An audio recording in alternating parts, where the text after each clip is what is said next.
अभी ये कि मुख्य अक्ष के समानांतर कोई प्रकाश की किरण है, तो मान लीजिए ये आपका एक लेंस है, ठीक।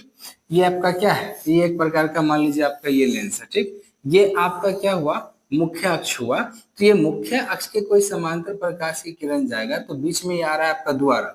तो यहाँ पे क्या होगा, लेंस से जब भी अपवर्तन होगा तो हमेशा याद रखिएगा वो कहाँ से जाता है, तो फोकस से जाता है। जब भी कोई प्रकाश की किरण मुख्य अक्ष के समानांतर जाएगा तो लेंस से अपवर्तन होगा, तो याद रखिएगा वो एक ही टर्न से जाएगा, तो कहाँ से जाएगा, तो फोकस से होके जाएगा, ठीक। अब यहाँ पे उसी प्रकार से क्या होगा, अगर अवतल होगा तो याद रखिएगा इसका जो मुख्य अक्ष के समानांतर जो लेंस से अपवर्तन होगा, तो ये इसका अपवर्तन कुछ इस प्रकार से होता है, ठीक ना।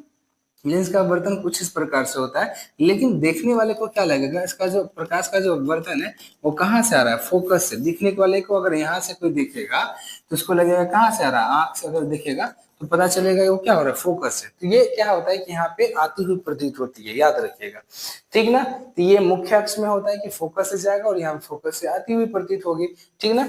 और तीसरा जो है, याद रखना, लिख ही देता हूँ कि मैं बोल ही देता हूँ, लिख दूं क्या, टाइम ही लग जाएगा। तो ऐसा समझिए ना कि मुख्य अक्ष के समानांतर कोई प्रकाश की किरण जाएगा तो लेंस से अपवर्तन के बाद फोकस होकर जाती है उत्तल में, और मुख्य अक्ष के समानांतर कोई प्रकाश की किरण लेंस से अपवर्तन के बाद क्या होता है, फोकस से आती हुई प्रतीत होती है अवतल में, ठीक। बस आप फिगर से समझ सकते हो, बिल्कुल ही आसान है, ठीक ना।